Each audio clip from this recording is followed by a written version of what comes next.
Our sergeant encourages us to commit war crimes. Sometime in early 1989, before I left for Korea, we were in the day room of our barracks at Fort Bliss, doing aircraft ID slides. The room was a mix of U.S. Stinger gunners and the M163 Vulcan crew. I had to be able to recognize any NATO or Warsaw Pact aircraft and identify it in seconds, because that's all you get in combat. They were black and white silhouette pictures on a slide projector. The slide goes up, I yell out F-16 or whatever, hopefully before it disappears. And I'd better be right. They expected us to be right 100% of the time. You don't want to shoot down a friendly.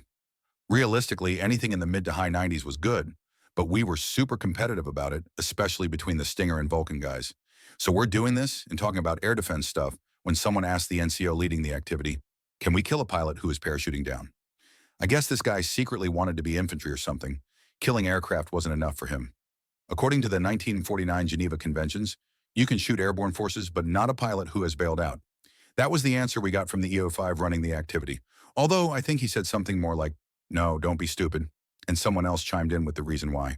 That's when our super aggressive platoon sergeant, who had served in Vietnam, jumped in. I can't remember exactly what he said. It was 30 years ago. But it went something like, fuck that. That guy was just bombing your buddies and shooting down the ones protecting us. Kill the pilots. You have that 20 million on the Vulcan. Spray their asses. His logic was that killing a multi-million-dollar aircraft does no good if the pilot eventually gets back in another one. I mean, he wasn't wrong. Then another NCO said, you can shoot at equipment being dropped. Just say you're shooting their equipment they're holding. It was, of course, complete bullshit in saying you're shooting equipment on a falling pilot who doesn't have anything besides maybe a small survival kit, isn't going to fly in a war crimes court anyway. We eventually got back to the task at hand, and I forgot about it. It came up again during Desert Shield. We were sitting around talking during a poker game before hostilities kicked off. Our gunner said he would do it, kill pilots who had ejected, if given the opportunity. Our team chief was all for it. I was just the driver and the new guy, so my opinion didn't matter as much. I was conflicted. On one hand, they were the enemy trying to kill us. On the other hand, wiser men than me, I hope, came up with those conventions for a reason. Then I started playing mindfuck games with myself.